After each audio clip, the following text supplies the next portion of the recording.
Let's take a look at that red circle to the right of me.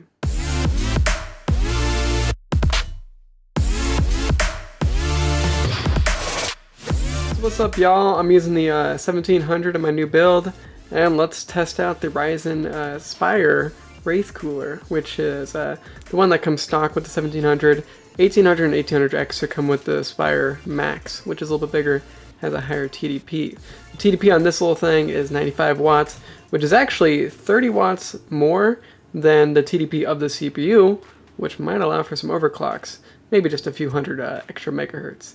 But that's pretty cool for a stock cooler. Also the fact that it has a little light ring on it, which is pretty cool, lights up AMD, and it has a RGB cable. If your motherboard has a RGB header on it, then you can do RGB. My motherboard doesn't have RGB, so not gonna be in this review. Sorry. Yeah, anyways, it's a really cool CPU cooler, actually. AMD's really stepping up their game for stock CPU coolers.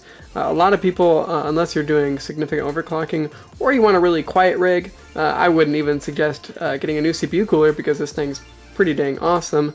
It's pretty small still, which is nice for compatible with a lot of cases. It's easy to install, as you'll see in some of my installation videos if you want to look at those. Because I built this computer, you can see me set up the CPU. Literally all you do is you screw it into the stock backplate. Very, very, very simple. And it comes with thermal paste pre-applied the first time you apply it, of course, which is always really nice. In this video, I'm not going to be overclocking my CPU at all because, I mean, you could, like I said, you could get a couple extra megahertz, 100 megahertz out of this thing using this Wraith cooler, but honestly, then you're going to just hike up the thermals, of course, and you're also going to hike up the sound because it's going to be louder if it's a smaller CPU cooler and you're going to be overclocking. So I really wouldn't suggest doing any overclocking with this CPU cooler. I'm not going to really be doing that in this video because I feel like it's kind of a waste. If you're going to be overclocking, get either an AIO water cooler or just some sort of big heatsink.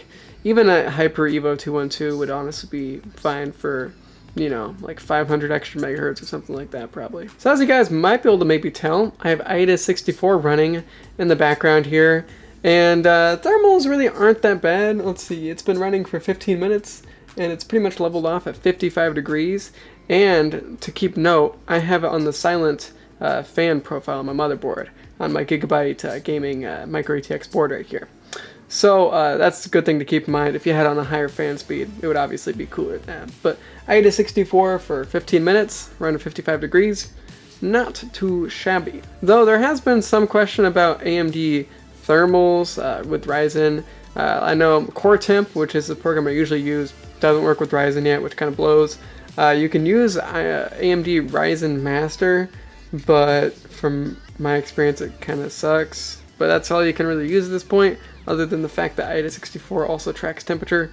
So I guess keep it with a kind of a grain of salt, but it's not too bad if it is 55. And since I have it on the lower fan profile, I can go ahead and maybe I'll get some B-roll footage.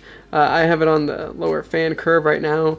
That makes it a lot better, of course. I did have it on the stock fan curve, and maybe after I'm done talking, I'll get a little bit of footage of, you know, like fan noise at the lower and then the higher fan curve.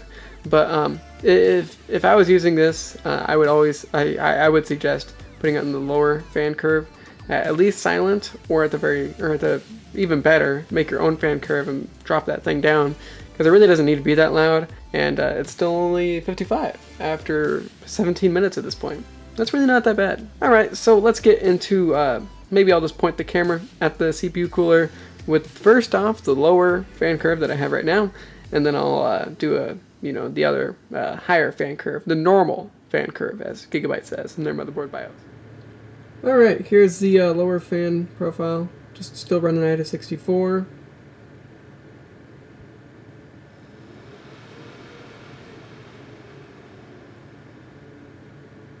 Alright, and I don't know if you guys can hear that, but occasionally it does spike up a little bit despite having the lower fan curve. I guess that's just what CPU coolers do sometimes, but apparently still it's doing a good job because you guys be able to see an AIDA64. That blue 54 right there, that's the CPU temperature. So not too shabby after, 9 minutes of AIDA64. It's or 19 minutes. It absolutely has leveled off, which is nice. So the CPU cooler looks great and it sounds okay. Still spikes up every once in a while, but definitely cools pretty well. So let's go ahead and pop up the fan curve, see if our temperatures drop, and see if our ears start bleeding a little bit. There's full speed.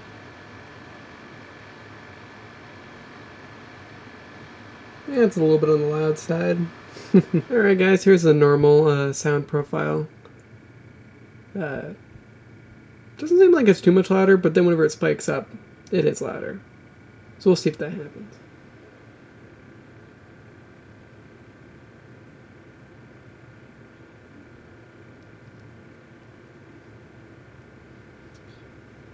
So yeah, actually on the normal sound profile, it's really not a lot louder.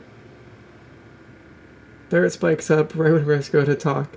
But yeah, it's not a lot louder.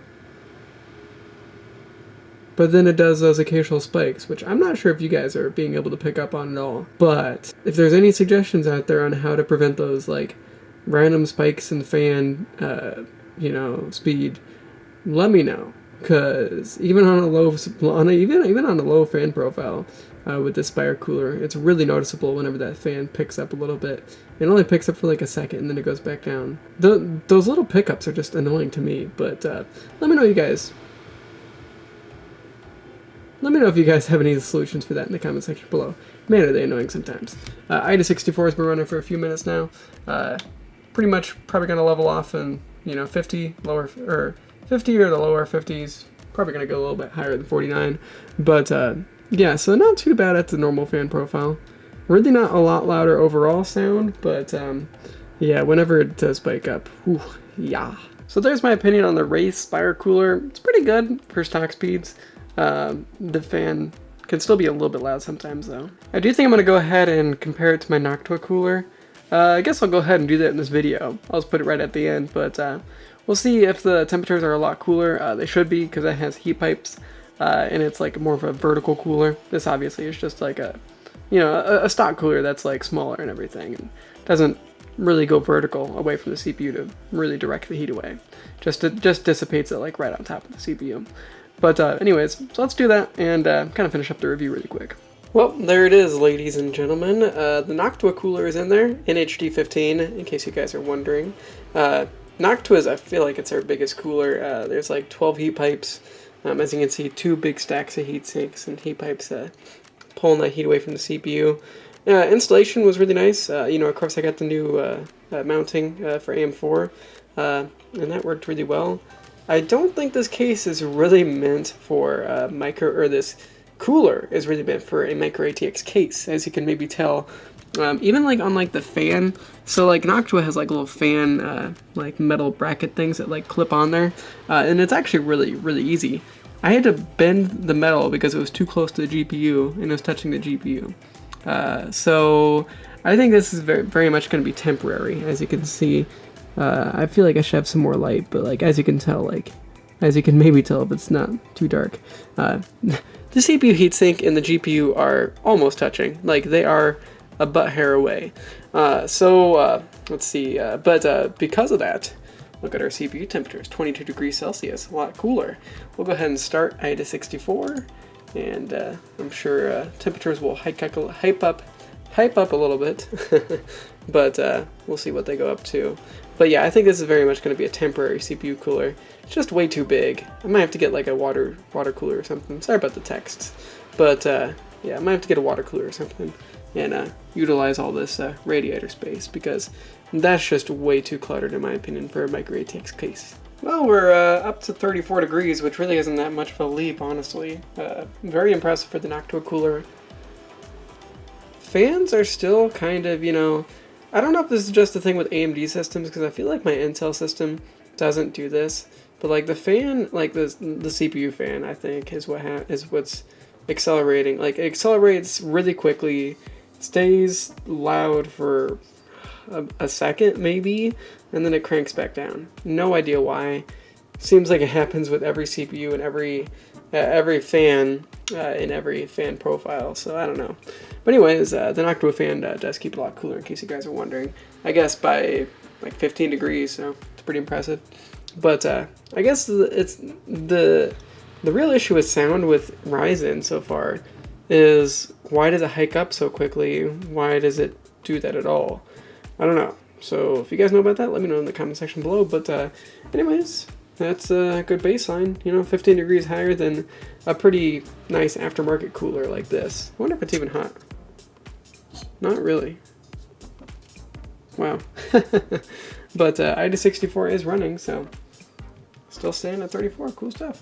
Thank you guys for watching this video, and whenever I upgrade to a water cooler in maybe like a few months, I'll show you guys that system as well. Thank you guys for watching this video. Peace out, y'all.